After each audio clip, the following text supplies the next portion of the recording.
Dobroveče, poštovani gledaoci. Srbija se i dalje bori sa zimom i to poprilično polarnom. Najteže na području Nišavskog upravnog okruga je u Svrljigu. Pomažu svi, i volonteri i vatrogasci, pomažu i izviđači da se sneg raščisti i da se stigne i do najudaljenijih sela, ne samo u Svrljigu, nego do svih opština u jugoistočnoj Srbiji. Iz Beograda pravo u naš studio Milija Miletić, predsjednik opštine Svrljig. Dobroveče, dobrodošli. I gospodin Dejan Mitić, Udruženje za lokalni razvoj Kamenice, također iz Beograda, zajedno na istom zadatku da se pomogne ljudima, da se probije sneg i da se pruži odgovarajuća pomoć i hrana. Pre svega, dobroveče, Dejan, i vama. Dobroveče. Gospodine Miletiću, šta je, malo pre smo pričali, motorne sanke su stigli u Svrljig, to je informacija koju smo mi juče dobili iz vatrogasno-spasilačke jedinice u Nišu, međutim stoje negde zaglavljene prema vašim informacijama. Šta dalje? Mi smo danas na dnevno posle juče podelili neke pakete gde je obezbedio preko nevladnih organizacija određeni broj paketa, 60, gde smo u 3 najugroženije sela podelili našim ljudima koji su stari, iznemogli i bolesni. I danas je Dejan me pozvao gde smo zajedno sa njim bili na nekoj donatorskoj konferenciji gde smo pozvali, ako ima neko da pomogne nama. Znači, kod nas to ne je bila greška, svaka kuća u selu se pomogne zato što to su mahom stari ljudi kojima treba pomoć. A evo danas me zvali ovi moji ljudi iz mog štaba. Imali smo problema sa jednom bakom koja je u jednom udaljenom selu Manolica. To je mahala, od samog puta je možda više 3,5 kilometara i tu su pošli prvo vatrogasne jedinice gde je stvarno na svom nivou, stvarno su ljudi ekspertivni, dobri, rade i kod njih su ove motorne sanke. Pošli su prvo da spase, da dođu do bake džipom i posle pešaka, ali nisu mogli pešaka zbog toga što je sneg duboko oko 1,5 do 2. Pa su tada uzeli motorne sanke i sa njima su pošli da pokušaju da dođu do nje i motorni sankama nisu mogli pa su tad jedno se zukli te motorne sanke, vratili tamo kod nas u Svrljig, u vatrogasnoj jedinici i sutra ćemo, znači baba je sve u redu i sutra ćemo isto ujutro zajedno angažat ćemo određeni broj ljudi, da li će to biti lovci koji su u tom delu, pošlat ćemo mašini da gledat ćemo da dođemo do te kuće koja je stvarno udaljena od samog sela od 3 do 3,5 kilometra i iz jednog i iz drugog pravca. Iz samog sela i iz dela od Knjaža, od puta koji ide prema Babinom Zubu.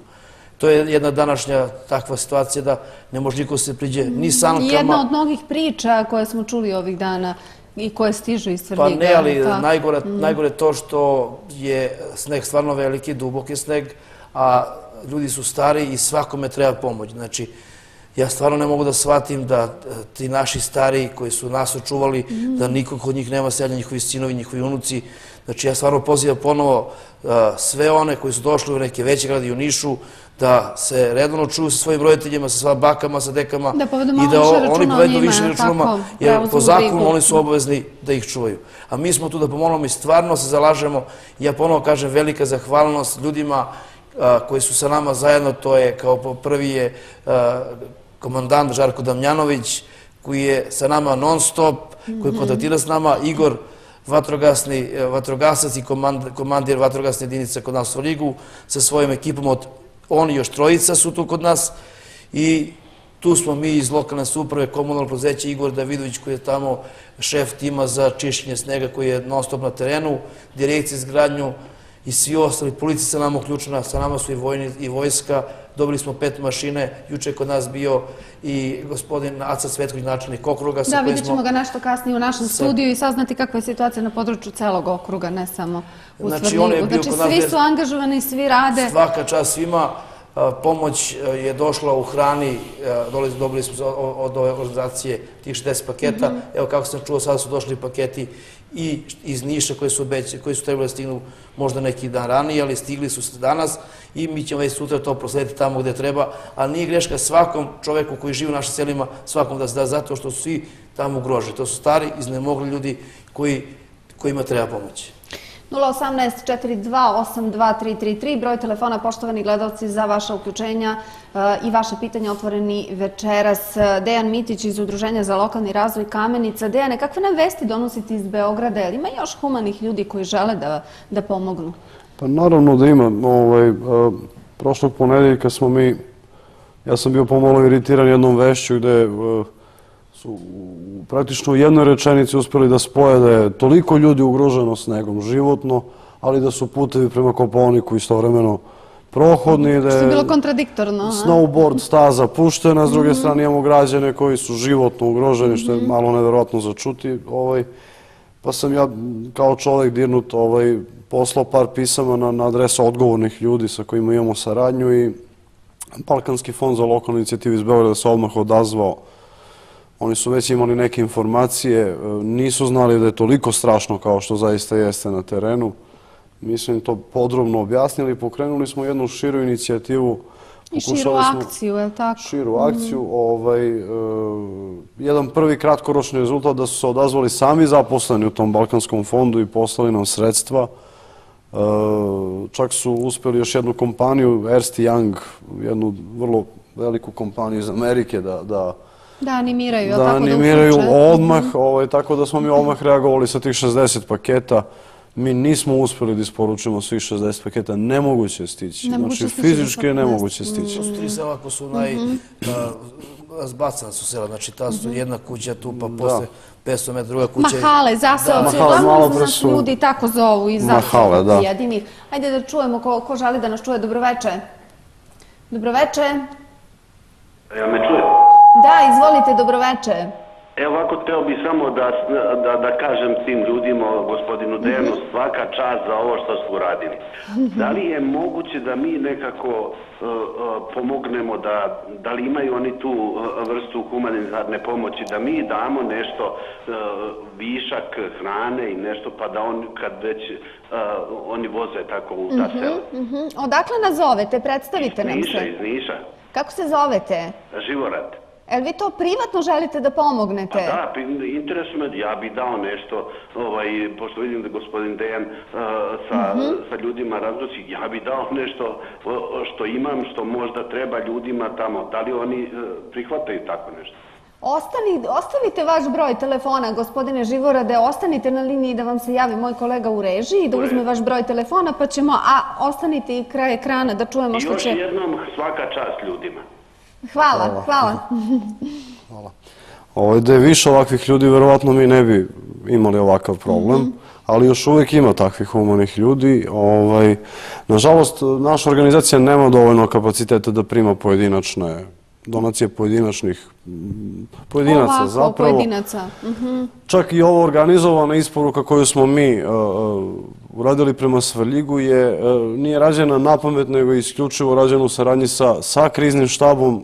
Ja apelujem i na ljude, pojedince, kao što je gospodin koji je zvao, da ni u kom slučaju ne pokušavaju sami da isporuče, jer će doći u situaciju, evo gledalci su mogli da vidi naše fotografije i mi smo bili u situaciji da i nama bila potrebna pomoć, iako su tu bili, zaglavili smo se, tu su bili ljudi iz Safari kluba, profesionalci, došli da nam pomognu, da isporučimo pomoć, ali eto, dešava se. Ja ću samo reći, nismo do kraja možda završili razgovor sa našim sugrađaninom, ne znam na kojoj teritoriji koje opštine živite, Živorade, ali bi bilo zgodno da se javite, znači, opštini u kojoj živite i da tamo ponudite tu pomoć. Sve opštine su organizovale svoje opštinske krizne štabove, tako da možete preko njih da pomognete na neki način. Može to neko da bude i sa područja Niša, ima ljudi koji su stari, iznemogli, i sa područja Niša kojima sad stvarno neophodna pomoć. Pa evo, ja ću ponovno da kažem da ovo svaka čast onom čovjeku koji se javio, gospodinu Živoradu.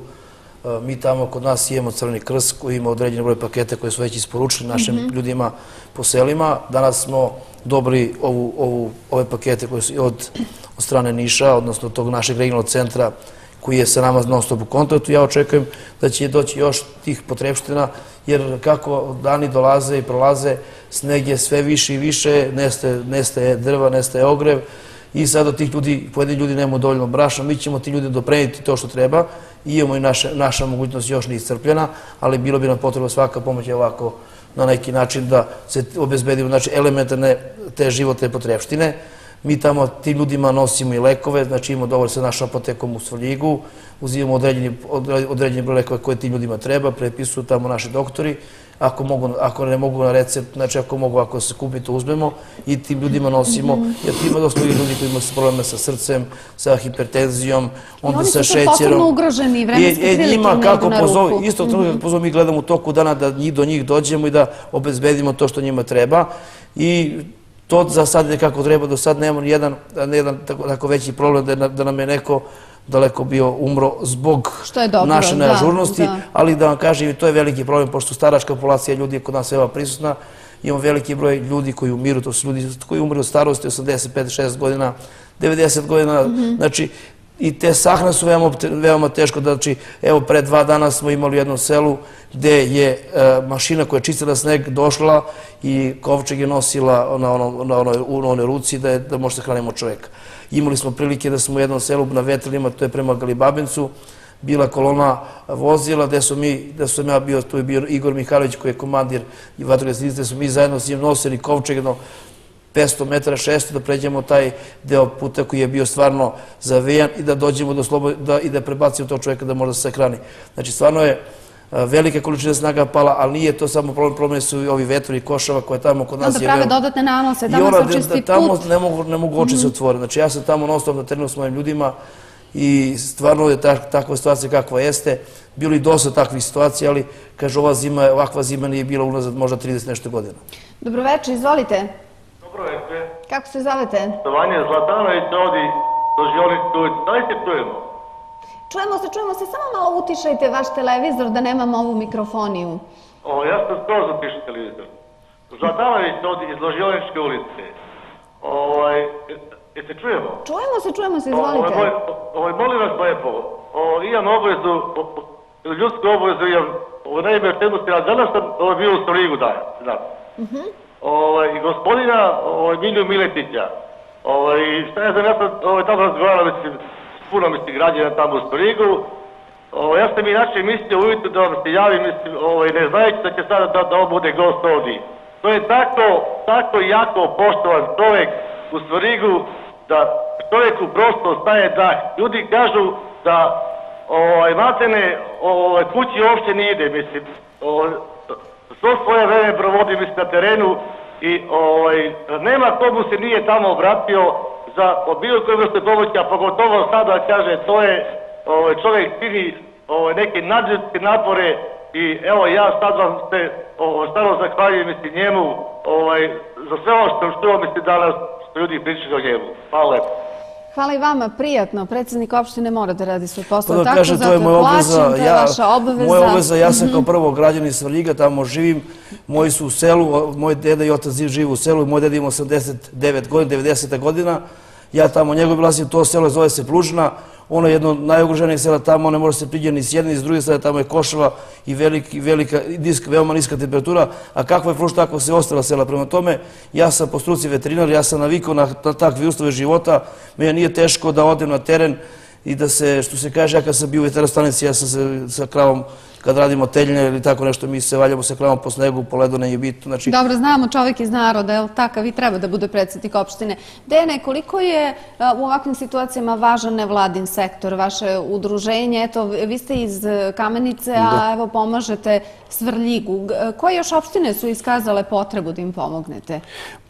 Kao sam malo pre rekao, mi imamo vrlo ograničene resurse da pomognemo, zato smo i odlučili da to bude Svrljig. Kao najugroženija opština, ali pretpostavljam da smo svojno ljudi kontaktirali. Od 3 opštine gde mi delujemo, a u stvari naša neka projektna teritorija su upravo Svrljiške planine, one su administrativno podeljene na 3 opštine, Pantelej, Crveni Krst i Svrljig. Svrljig je u izuzetno teškoj situaciji i moram vas da demantujem, jer danas sam dobio informaciju u Beogradu da nisu baš svi predsjednici opština tako aktivni, tako ažurni, čak sam čuo priču da su mnogi od njih vrlo indiferentni, da ne preduzimaju ništa i to su informacije koje sam ja dobio od svojih kolega, jer su oni ponudili svoje ljudske resurse i finansijski vozili, bilo šta da pomognu, međutim čekaju da neko sa strane dođe i da reši tu situaciju, tako da svaka čast gospodinu Miliji.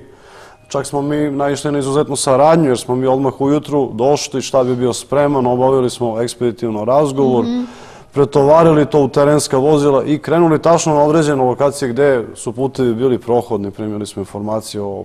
Zato opet apelujem, nemojte ljudi sami da isporučujete pomoć. Zovite Crveni krst, najbolje opštinu, opština Najbolje tačno opštinu, zna da, štab. kome treba, tu je bilo uključeni centar za socijalni rad. Gospodin Mile je u pravu, kome je god govore dali pomoć, nećemo da pogrešimo. Nije greška, sigurno, nije greška. Onako siromaštvo, ja već sam ušao u par hiljada domova, onako siromaštvo ja nisam vidio. Ja mogu da kažem samo to, moji Svrljiži to su vredni i dobri i pošteni ljudi, ali ova situacija je stvarno prevršila svaku meru. Znači, sneg je stvarno, ljudi su iskoristili sve svoje zalihe, nestalo je drva i sada jednostavno, ja ne mogu da shvatim samo jedno da ti ljudi imaju svoju decu, svoje unuke, da ne mogu shvatiti da oni ne dođu kod njih da zovnu, da pitaju kako je. Mene zovu ljudi, evo sad da kažem, neću ih imenem, zove me čovek i pita me idete li to je to selo. Ja kažem, idemo ako treba. Kaže, ima tamo jedna žena koja je bolesna, ima šećer 24, visok pritisak i nema vode. I sad ja se pitao dakle on da zna. Ja sam kasnije čuo da je taj čovek igrom slučaja toj ženi zet. I mi smo došli do te žene, to sve dostavili, te lekovi, sve što treba. Zvao sam tog čovjeka kasnije da mu kažem da smo otišli do njegove tašte, ali nije se javio. Zanimljivo. Gospodine Miletiću, šta sad predstoji? Koji je sad najveći problem opštine? Pa da vam kažem, mi smo stvarno među prvima uveli vanrednu situaciju kod nas u našoj opštini. Nije to baš zbog toga, nego zato što je stvarno teška situacija. Na osnovu toga bili smo zajedno sa predsjednikom Tadićem, zajedno u Sudulici, gde smo s njim zajedno na sastanku, bio je sastanak 40 minuta, gde je predsjednik opštine Novica Tončev, njegovi saradnici, ja i moj tim koji su bili iz našeg štaba, smo u razgovoru sa gospodinom Tadićem dogovorili smo se i mi smo tamo dobili 500.000 dinara od OMV korporacije. Da, i to su vrednostni bonovi. Te bonove koristimo sad za potrebe, ali dolazimo tu u Nišu da uzimamo to gorivo. Dobili smo 5.000 litara dizel goriva D2. To je vlada Republike Srbije koja je kod nas tamo stacionirano na našoj pumpi i to gorivo koristimo za potrebe prevoza ljudi i svih ostalih, odnosno mašina. Dobili smo i 5 mašine od vlade koja je finansira vlada Republike Srbije i ja stvarno sam zadovoljan pomoći koju nam dala vlada i regionalni centar u Nišu. Imamo jednu vojnu mašinu i dvojica vojnika koji tamo to obslužuju, koji su sa nama na terenu, svaka čast i njima. I stvarno imamo vatrogasnu jedinicu u Svrljigu, stvarno koji mogu da kažem, stvarno to su ljudi na svom zadatku i takvim ljudima možete da velika zahvalnost što spašavaju te naše ljude i normalno komunalno preduzeće u Svrljigu i direkcija i svi moji ljudi koji su aktivni tamo, Igor Davidić koji je šef tima, koji radi, koji je najaktivniji u svemu tome. Znači, ja stvarno mogu da kažem da pored sebe imam stvarno ljude koji su zainteresovani, neko manje, neko više, ali svi radimo da rešimo situaciju i da ne dozvolimo da dođu loše situacije, da ne daj Bože neko umre zbog toga što neko ne može da ga pogleda. Hvala vam na gostovanju, Dejane, hvala vama posebno na ovoj akciji i na zalaganju da svi prebrodimo ove vremenske neprilike. Zavisi sve od ozgo. Boga što se kaže da prestanu padavine, ako to ne prestane i ako nastavi, bit će još gora situacija, znači problem su najviše drva, znači sve su zalihe, bez obzira što tamo kod nas imate Svrljiške planine, ima dosta tih, možda sečete drveće, ali ti ljudi su stari. Ali treba stići do tada. Ti ljudi su stari i oni to ne mogu da rade bez pomoći njihovih sinova, unuka. Hvala lepo na gostovanju.